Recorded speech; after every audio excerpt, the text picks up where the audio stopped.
बांग्लादेश की अदालत ने साबिक वज़ीर-ए-आज़म शेख हसीना वाजिद को सजाए मौत सुना दी। बांग्लादेश की अदालत ने शेख हसीना वाजिद के खिलाफ फैसला सुना दिया। फैसले के मुताबिक शेख हसीना वाजिद ने मुजाहिरीन पर मोहलिक हथियारों का इस्तेमाल करवाया। फ़ोन कॉल के मुताबिक मुजाहरा करने वाले तलबा के कत्ल के अहकामात दिए। साबिक वज़ीर-ए-आज़म ने तलबा के मुतालबे सुनने की बजाय फसादात को हवा दी। हसीना वाजिद ने तलबा की तहरीक दबाने के लिए तौहीन आमेज़ इक़दामात किए। शेख हसीना के खिलाफ अदालती फैसले के वक्त मुल्क में सिक्योरिटी के सख्त इंतजामात, अदालत के एतराफ़ पुलिस की भारी नफरी तैनात थी। शेख हसीना पर 2024 में सैकड़ों अफराद के कत्ल का इल्ज़ाम है। अक़वाम मुत्तहिदा के मुताबिक मुजाहिरों में 1400 अफराद हलाक हुए थे। बांग्लादेश में शेख हसीना के घर के बाहर मुजाहिरीन क्रेन और बिल्डोजर भी साथ ले आए। साबिक वज़ीर-ए-आज़म के खिलाफ नारेबाजी, मुजाहिरीन का शेख हसीना के घर को मसमार करने का मुतालबा। साबिक बांग्लादेशी वज़ीर-ए-आज़म शेख हसीना वाजिद कहती हैं, जो फैसला सुनाना है सुना दें, मुझे परवाह नहीं। इन पर लगाए गए तमाम इल्ज़ामात झूठे हैं। इनके हामियों को परेशान होने की ज़रूरत नहीं। अपने मुल्क के अवाम के लिए काम करती रहूँगी। कारकुनान की मुश्किलात से आगाह हैं और हर चीज़ का हिसाब होगा।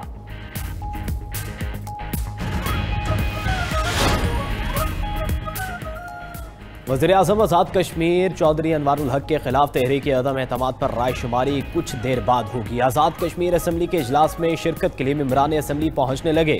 पीपल्स पार्टी का वज़ारत उज़्मा के लिए मतलूबा तादाद से ज़ायद वोटों की हिमायत मिलने का दावा।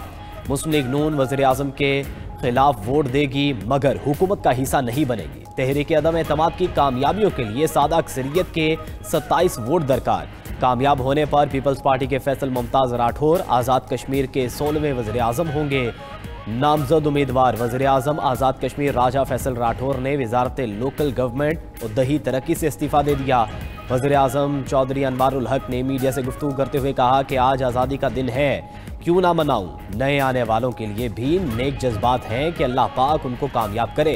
अल्लाह ने तकरीबन 2.5 साल खिदमत का मौका दिया। मैं 6 माह पहले ही जाने का इरादा रखता था। दूसरी जानिब नामजद वज़ीर-ए-आज़म आज़ाद कश्मीर से सदर रियासत हल्फ नहीं लेंगे। ज़राए के मुताबिक सदर आज़ाद कश्मीर बैरिस्टर सुल्तान महमूद ने अदालत के बाद मुज़फ़्फ़राबाद पहुँचने से माजरत कर ली। स्पीकर कानून साज असम्बली चौधरी लतीफ़ अकबर नौमुंतखब वज़ीर-ए-आज़म से हल्फ लेंगे। वज़ीर-ए-आज़म शहबाज शरीफ एक रोज़ा दौरे पर कराची पहुँच गए। जना इंटरनेशनल एयरपोर्ट पर वज़ीर आला सिंध मुराद अली शाह और दीगर हुकाम ने इस्तकबाल किया। वज़ीर-ए-आज़म आज कैंट रेलवे स्टेशन कराची के अपग्रेडेशन मनसूबे का इफ्तिताह करेंगे, जिसके तहत स्टेशन में जदीद और बेहतर सहूलियात फराहम की जाएंगी। नई सहूलियात में IPP lounges, waiting areas, escalators, executive washrooms, ATM machines और मुफ्त वाईफाई शामिल है।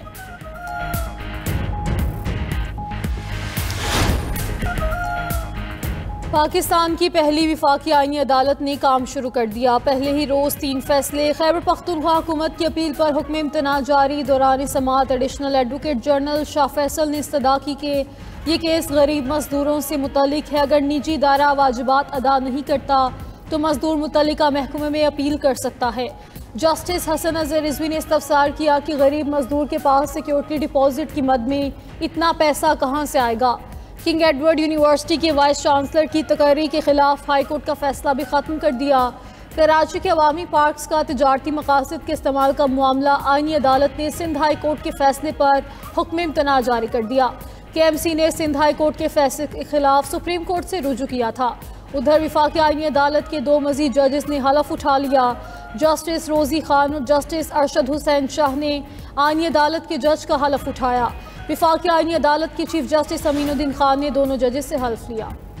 लाहौर हाई कोर्ट के जज की 27वीं तरमीम के खिलाफ दरख्वास्त पर समाअत से माजरत। जस्टिस चौधरी मोहम्मद इकबाल ने file chief justice Lahore high court को इरसाल कर दी। दूसरी जानिब 27वीं तरमीम के खिलाफ सिंध हाई कोर्ट में एक और दरख्वास्त दायर। दरख्वास्त गुजार ने मौक़िफ़ अपनाया कि 27वीं आईनी तरमीम कानूनी तौर पर मंजूर नहीं हो सकती। अदालत से इस्तदा है कि 27वीं तरमीम को आइन से मुतसादिम करार देकर गैर आइनी करार दिया जाए।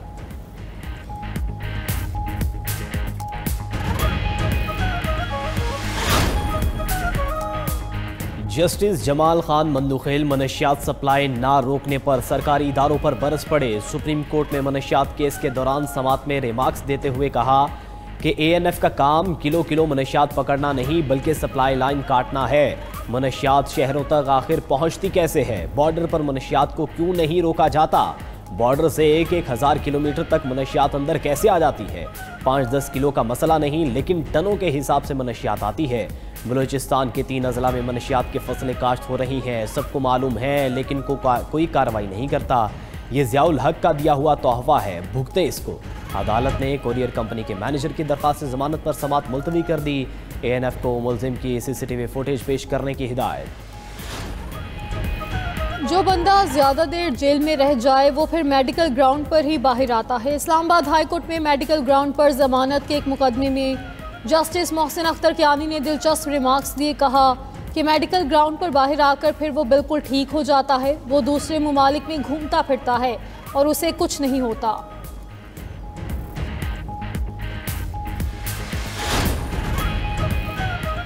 अलीमा खान अदालत में पेश न हुई, दोबारा नाकाबिले जमानत वारंट गिरफ्तारी जारी। रावलपिंडी इंसदाद दहशतगर्दी अदालत में 26 नवंबर एहतजाज पर थाना सादिकाबाद में दर्ज मुकदमे की समाअत। बोर्ड ऑफ रेवेन्यू की अलीमा खान की पंजाब में जायदादों से मुतल्लिक रिपोर्ट पेश। समाअत के दौरान इस्तगासा के गवाहान अदालत मौजूद थे। मुल्ज़मा वकला सफाई की अदम हाजिरी के बायस शहादत रिकॉर्ड न हो सकी। अदालत ने समाअत 20 नवंबर तक मुलतवी कर दी।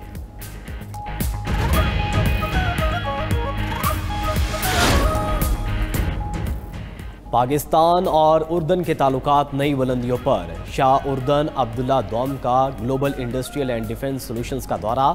शाह उर्दन को तफसीली ब्रीफिंग दी गई। शहजादी सलमा बिनते अब्दुल्ला और उर्दन के आला हुकाम भी साथ थे। आज़रबाईजान के वज़ीर दिफाई सनद भी मुअज़्ज़िज़ मेहमानों में शामिल थे। फील्ड मार्शल सैयद आसिम मुनीर ने मुअज़्ज़िज़ मेहमानों का इस्तकबाल किया। वज़ीर आज़म शहबाज शरीफ भी इस मौके पर मौजूद थे। मुअज़्ज़िज़ मेहमानों ने मुश्तरका मश्क का मुशाहिदा किया। शाह उर्दन ने तरबियत, पेशावराना महारत और ऑपरेशनल सलाहियतों के आला मयार को सराहा। शाह उर्दन ने फील्ड मार्शल को order of the military merit first degree का एजाज़ दिया। उधर उर्दन के शाह अब्दुल्ला दौम को पाकिस्तान के आला तरीन सिविल अवार्ड निशान पाकिस्तान से नवाजा गया। शाह उर्दन ने भी सदर मुमलिकत आसिफ अली जरदारी को उर्दन के अवार्ड से नवाजा। सदर मुमलिकत आसिफ अली जरदारी और शाह उर्दन की मुलाकात सियासी, इक़्तिसादी और दिफाई शोबों में ताउन बढ़ाने पर तबादला ख्याल किया गया।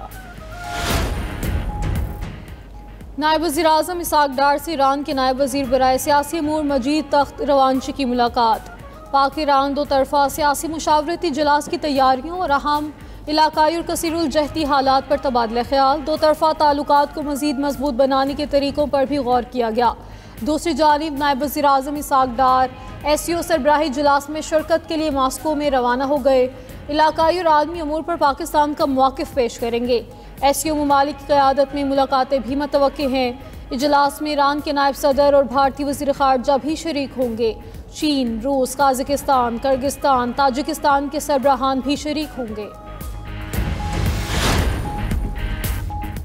वफाकी वज़ीर दाखिला मोहसिन नकवी से चीन के सफ़ीर जियान जेडोंग की मुलाकात। पाक चीन दो तरफ़ा ताल्लुकात और बाहमी दिलचस्पी के अमूर पर तबादला ख्याल। चीन के सफ़ीर ने इस्लामाबाद में खुदकुश हमले की मजम्मत और कीमती जानों की ज़िया पर इजहार ताज़ियत किया। मुलाकात में इंसदाद दहशतगर्दी और सिक्योरिटी ताउन मज़ीद मजबूत बनाने पर इत्तेफाक। मोहसिन नकवी ने कहा कि पाकिस्तान दहशतगर्दी से सबसे ज़्यादा मुतासिर मुल्क है। पाक चीन ताल्लुकात बाहमी एतमाद व एहतराम पर मबनी हैं। चीन ने हर मुश्किल वक्त में पाकिस्तान का साथ दिया है। चीनी सफीर बोले, पाकिस्तान के साथ भरपूर ताउन जारी रखेंगे। ज़्यादा आबादी मसाइल और गुर्बत का बायस बनती है। तरक्की की रफ्तार बढ़ाने के लिए आबादी का कंट्रोल नागुज़ीर है। वफाकी वज़ीर ख़जाना मोहम्मद औरंगज़ेब का इस्लामाबाद में पॉपुलेशन काउंसिल की तकरीब से खिताब। कहा कि मईशत मुस्बत समत में गामजन है। आबादी और मईशत एक दूसरे से जुड़े चैलेंज हैं। पायदार मुआशी तरक्की के लिए मुतवाज़िन आबादी नागुज़ीर है। मज़ीद कहा कि मौसमियाती तब्दीली भी असर हाजिर का बड़ा चैलेंज है। हुकूमत की तवज्जो माहौल दोस्त मईशत पर मरकूज़ है। वफाकी वज़ीर मौसमियाती तब्दीली मुसद्दिक़ मलिक कहते हैं, बढ़ती हुई आबादी माहौलियाती आलूदगी का बायस भी बनती है। मौसमियाती तब्दीली से निपटने के लिए हर तबके को अपना किरदार अदा करना है। आबादी पर कंट्रोल से ही खुशहाली के रास्ते खुल सकते हैं।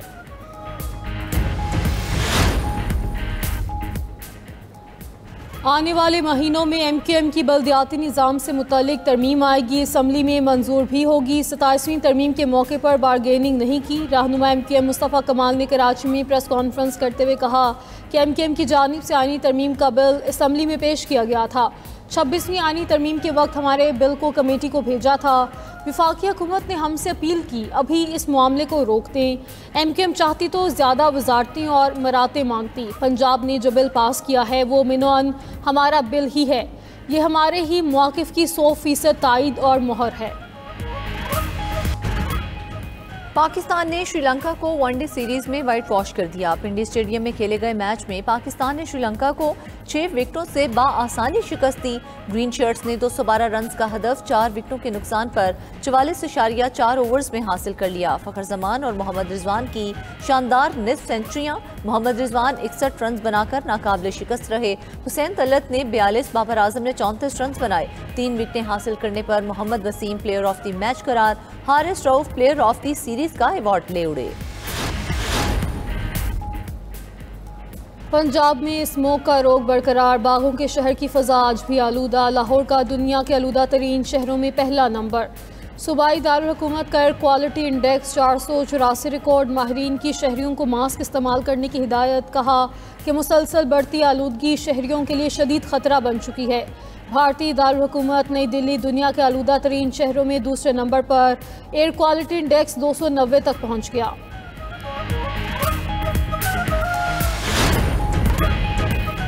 कैनेडियन हुकूमत ने सिखों को खालिस्तान रेफरेंडम की इजाज़त दे दी। अमेरिका, यूरोप और दीगर ममालिक से हज़ारों सिख कनाडा पहुँचने लगे।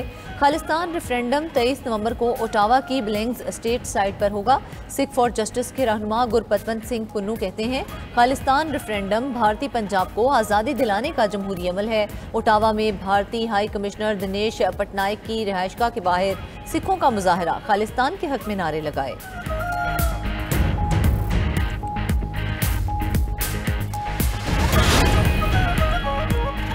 सलामती कौंसिल में गजा मनसूबे की तौसीक के लिए वोटिंग आज होगी। नए मुसवदे में मुस्तकबिल में मुमकिना फ़लस्तीनी रियासत का जिक्र भी शामिल है। करारदाद के तहत गजा इस्तेकाम फोर्स का बोर्ड ऑफ पीस, गजा में इसराइली इनखला और अक़वाम मुत्तहिदा के इस्तेकाम फोर्स की कार्रवाइयों की रिपोर्ट देने का मुतालबा भी मुसवदे में शामिल।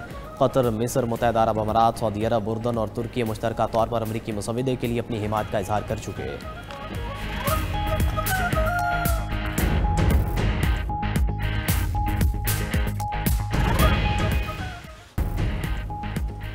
रूस से तिजारत करने वाले ममालिक पर सख्त पाबंदियां लगाएंगे। ईरान को भी पाबंदियों की फहरिस्त में शामिल कर सकते हैं।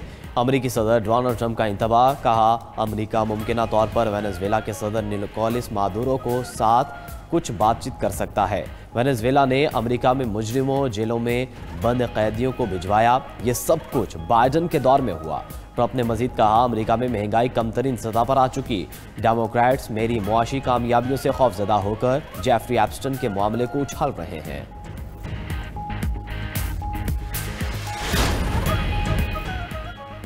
अमेरिका मुनसिफाना मुज़ाकरात के लिए तैयार नहीं। वो ईरान पर अपनी मर्जी मुसल्लत करना चाहता है।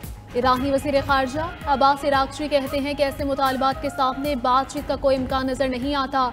ईरानी वज़ीर ख़ारजा ने वाज़ेह किया कि ईरान बातचीत के लिए हमेशा तैयार था और आइंदा भी रहेगा, मगर कभी भी ऐसे मुज़ाकरात में हिस्सा नहीं लेंगे जो इज़्ज़त और वक़ार के खिलाफ हो।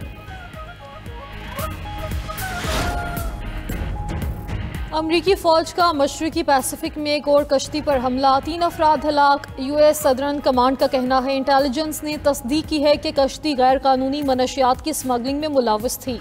सितंबर के आगाज़ के बाद मनशियात की कश्तियों पर अमरीका का 21वां हमला था। पेंटागन के मुताबिक इन हमलों में 83 से ज़ायद अफराद हलाक हो चुके हैं।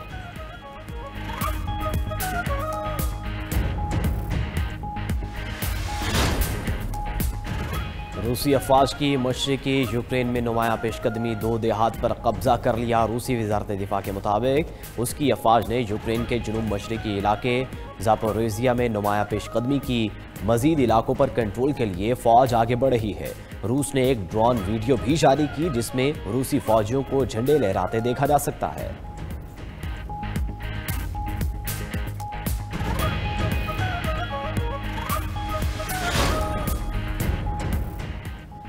जनूब मशरक़ी जमहूरिया कॉन्गो में कार मुनहदम होने से 70 कारकुन हलाक, दर्जनों अफराद अब भी मलबे तले फंसे गए।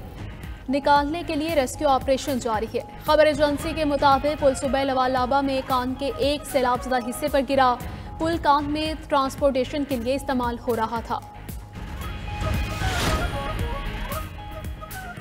न्यूयॉर्क में अमरीकी फुटबॉल टीम का खिलाड़ी फायरिंग से शदीद जख्मी। पुलिस का कहना है कि फुटबॉलर क्रिस बॉय को मैनहट्टन में गोलियां लगी। गोली फुटबॉलर के पेट में लगी। मुलजिम की गिरफ्तारी ताहाल ना हो सकी।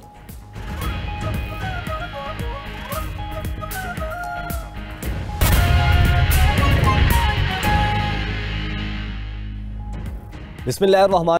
तो दूसरी जानिब सऊदी अरब में उम्रा ज़ायरीन की बस को खौफनाक हादसा हो गए। मक्का से मदीना जाते हुए आज़मीन की बस डीजल टैंकर से टकरा गई। आज़मीन में ख़वातीन और बच्चों की बड़ी तादाद शामिल है। बस भारतीय उम्रा ज़ायरीन की थी। बेशतर ज़ायरीन का ताल्लुक हैदराबाद से है। तो आपको बताएं कि सऊदी अरब में उम्रा ज़ायरीन की बस को खौफनाक हादसा पेश आया है। 42 अफराद जाबहक हो गए हैं। मक्का से मदीना जाते हुए आज़मीन की बस डीजल टैंकर से टकरा गई। आज़मीन में ख़वातीन और बच्चों की बड़ी तादाद शामिल है। बस भारतीय उम्रा ज़ायरीन की थी। बेशतर ज़ायरीन का ताल्लुक हैदराबाद से है। सऊदी अरब में उम्रा ज़ायरीन की बस को खौफनाक हादसा पेश आया है।